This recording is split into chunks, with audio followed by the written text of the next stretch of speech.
핵심 37번째입니다. 동기발전기 전기자 권선법. 직류발전기 전기자 권선법하고는 좀 다르죠.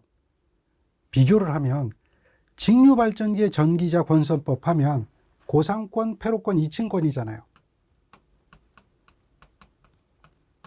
이렇게 되는 건데 얘는 결국 기전력을 크게 만들기 위함이 목적이다라고 하는 거예요. 그런데 동기발전기에는 이걸 안 쓰느냐? 아니에요. 똑같이 써요. 똑같은 방법으로 다 해줘요. 기전력을 크게 만들어줘요. 그런데 동기발전기의 전기자 권선법 하면 이 전기자 권선법에 목적이 있는 거예요. 직류기하고는 좀 달라요.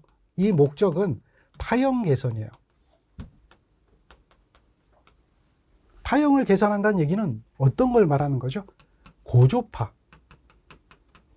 이것을 제거하는 거예요. 그래서 정연파로 만들어주는 거죠. 왜냐하면 동기발전기가 교류발전기잖아요. 교류발전기이기 때문에 정연파로 만들어주는 게 얘의 목적이다라고 하는 거예요.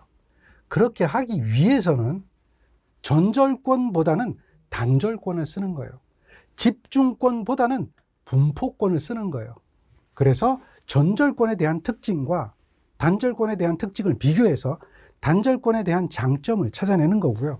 집중권과 역시 분포권을 비교해서 분포권에 대한 장점을 찾아내는 거예요. 그런데 다 장점이 뭐냐면 파형을 개선하는 거예요. 파형. 목적이 뭐라고 그랬어요? 파형 개선이에요. 파형 개선. 이렇게 파형을 개선하게 되면 정연파가 되는 건 좋아요. 그런데 한 가지 손실을 가져와요. 그게 무슨 얘기냐면 파형을 개선하다 보니까 기전력이 줄어들게 되죠. 그게 뭐예요? 단절권일 때는 기전력이 저하되는데 얼마만큼 저하되느냐라고 하면 단절권 개수만큼 기전력이 저하되는 거예요. 요걸 기억해야 돼요. 그래서 단절권 개수의 식을 우리는 기억하고요. 그 식을 가지고 계산할 수 있어야 돼요. 자, 단절이란 얘기는 무슨 얘기죠?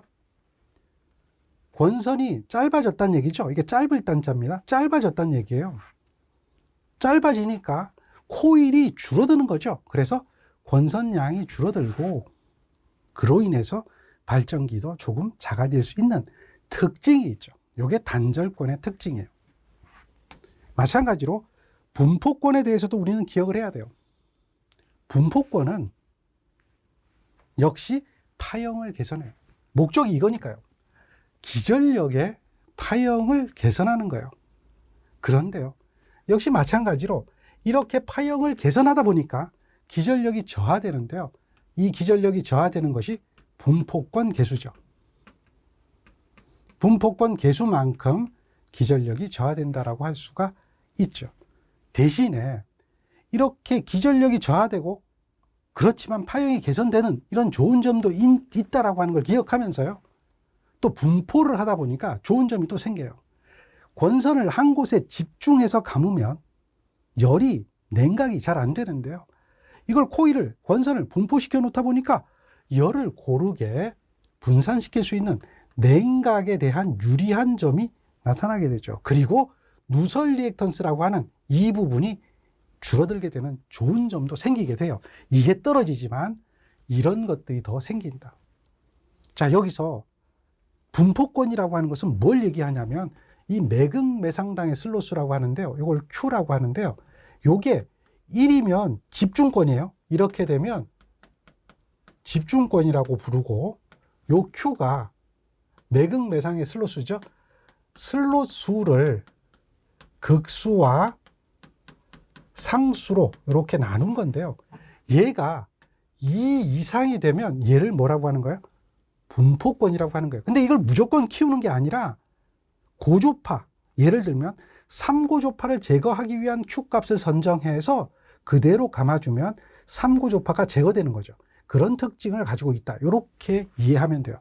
어쨌든 목적은 파형을 개선한다라고 하는 거예요. 그래서 고조파를 제거하는 방법에 보면 단절권과 분포권을 채용한다라고 하는 것이 고조파를 제거하는 거예요. 그리고 매극매상의 슬로스 Q를 크게 한다는 이야기 그 자체가 분포권으로 감아주겠다라고 하는 것을 말하는 거예요. 그 외 나머지 Y결선을 채용한다. 공극의 길이를 크게 한다. 자극의 모양을 잘 설계한다. 스큐 슬롯, 사구라고 하거든요. 슬롯을 약간 어슷하게, 사구라는 개념을 이렇게 보시면 돼요. 여기에 전기자가 있으면 전기자의 슬롯을 파잖아요. 슬롯을 이렇게 파면 얘는 사구가 아니에요. 이렇게 파면 사구가 아니고, 사구라는 얘기는 이 부분을 좀 특이하게 팝니다.